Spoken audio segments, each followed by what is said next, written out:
Bonjour et bienvenue sur la chaîne chrétienne Couronne de Vie. Vous êtes dans l'émission Femmes, vous avez la parole. Nous avons commencé différents messages et aujourd'hui nous allons parler de l'unité.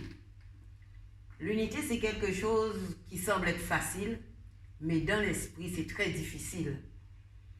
Et le titre de ce message, c'est « Marcher unis dans l'esprit avec nos frères et sœurs ».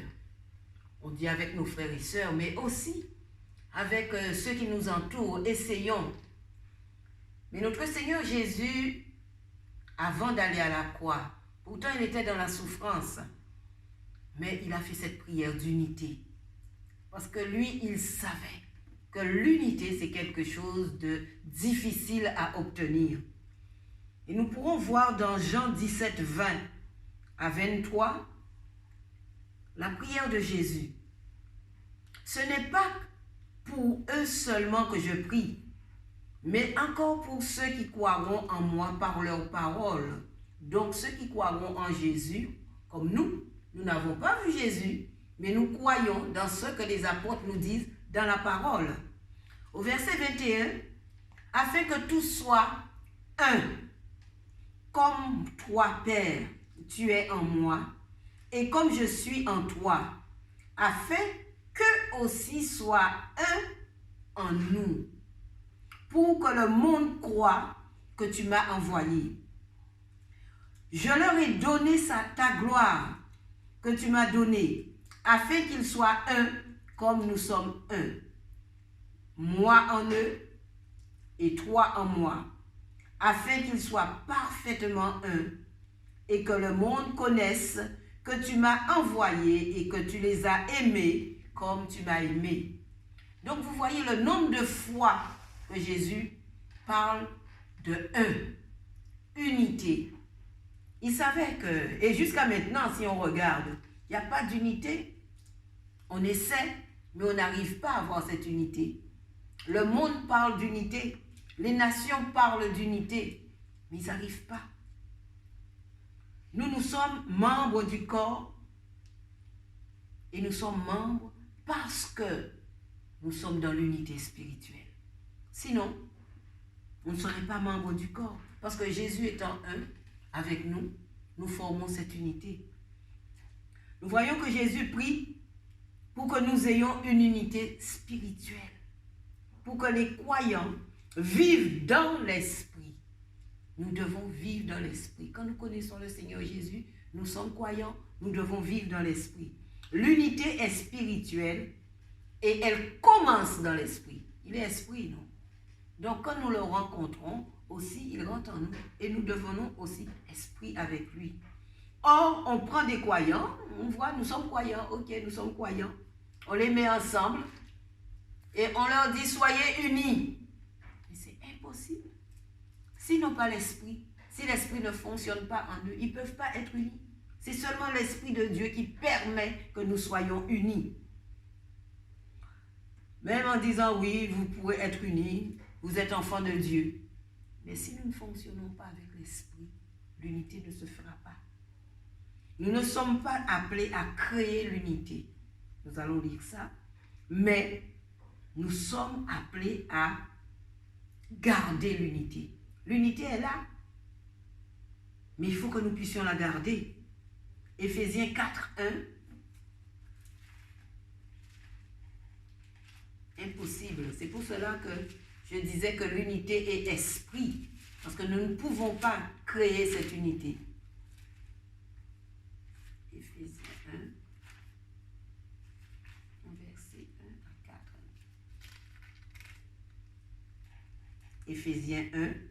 Éphésiens 4, verset 1 à 4.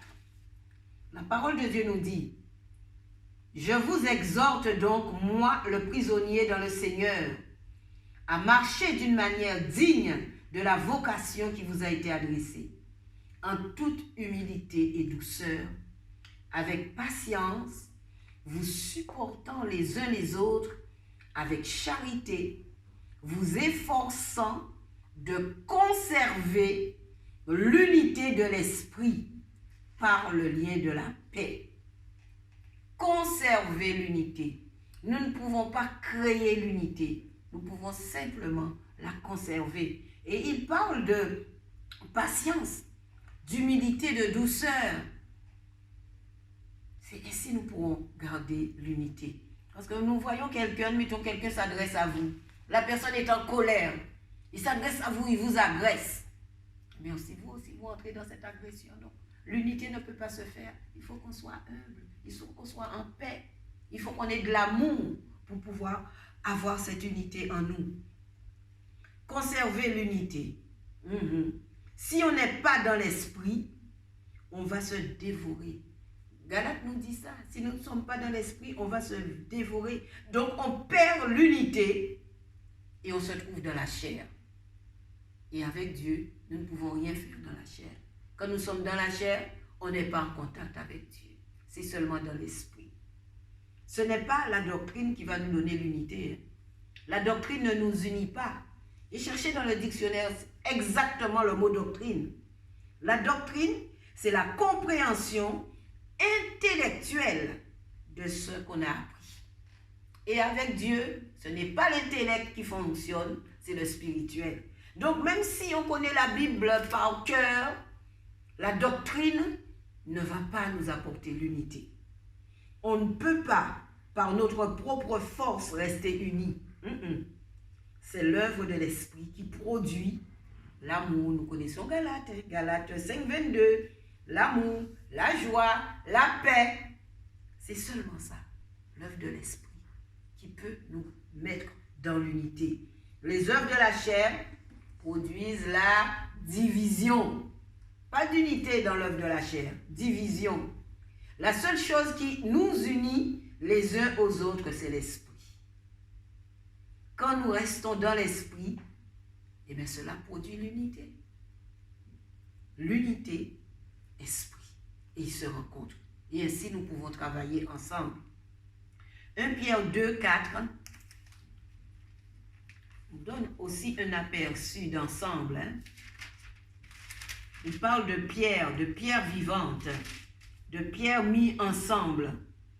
1 Pierre 2, 4 à 5, qui dit « Approchez-vous de lui, pierre vivante, rejetée par les hommes, mais choisie et précieuse devant Dieu, et vous-même, comme des pierres vivantes, édifiez-vous pour former une maison spirituelle, un saint sacerdoce, afin d'offrir des victimes spirituelles agréables à Dieu par Jésus-Christ. » La pierre nous montre des pierres qui sont vivantes, c'est nous.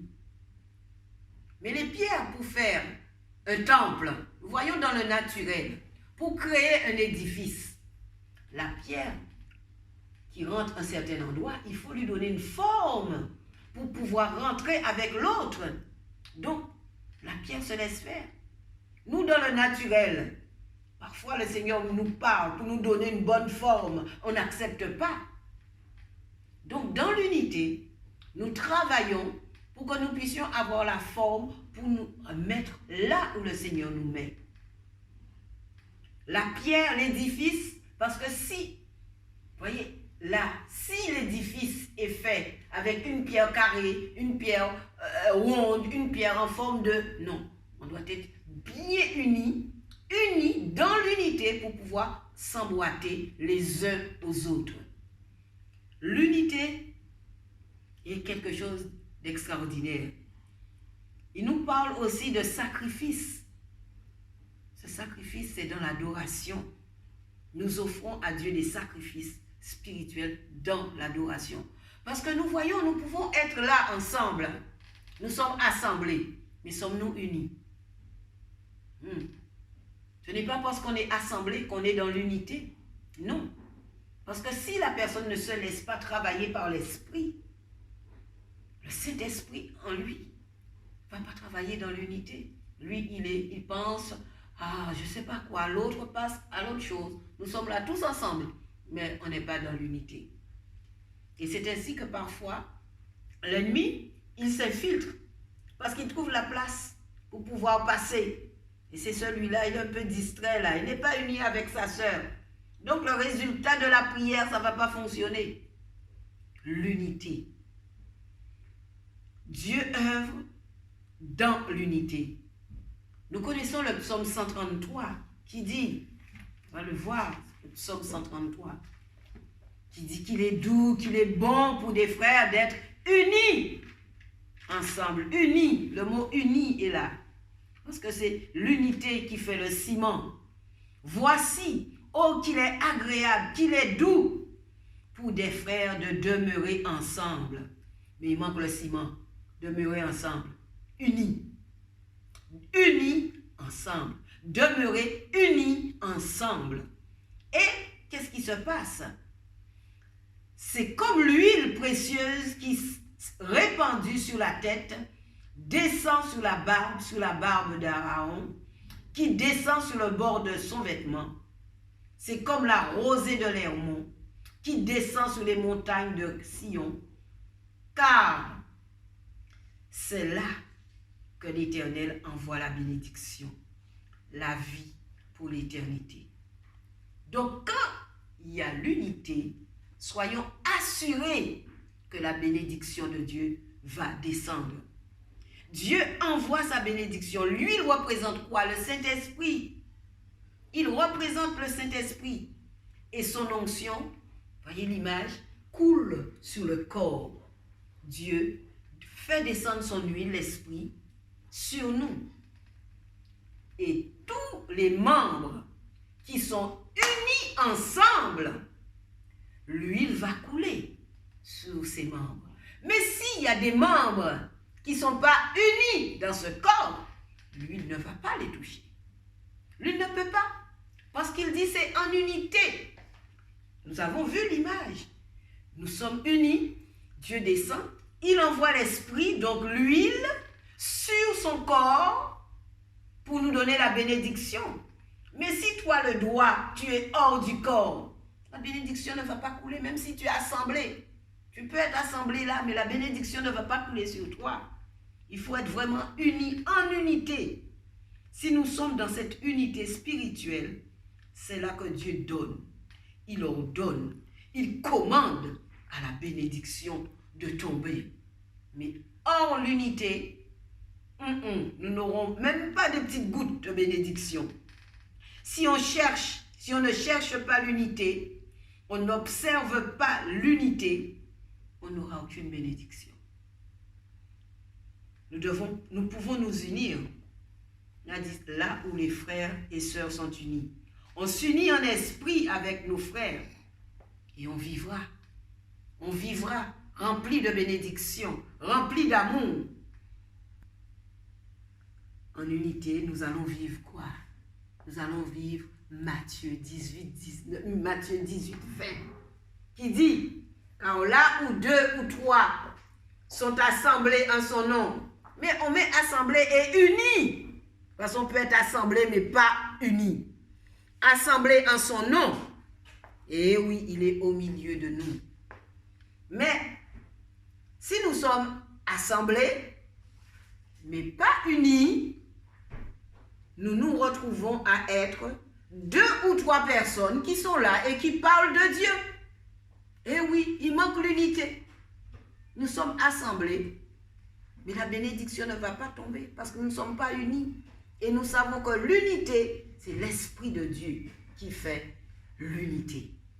Donc, je voulais juste vous parler de ce petit mot. C'est un mot, mais qui a beaucoup de puissance. Sans unité, la bénédiction ne descend pas. Sans unité, l'ennemi trouve le chemin pour mettre la pagaille. Donc, essayons de travailler cette unité en acceptant l'Esprit de Dieu. Voilà, je vous laisse sur ça.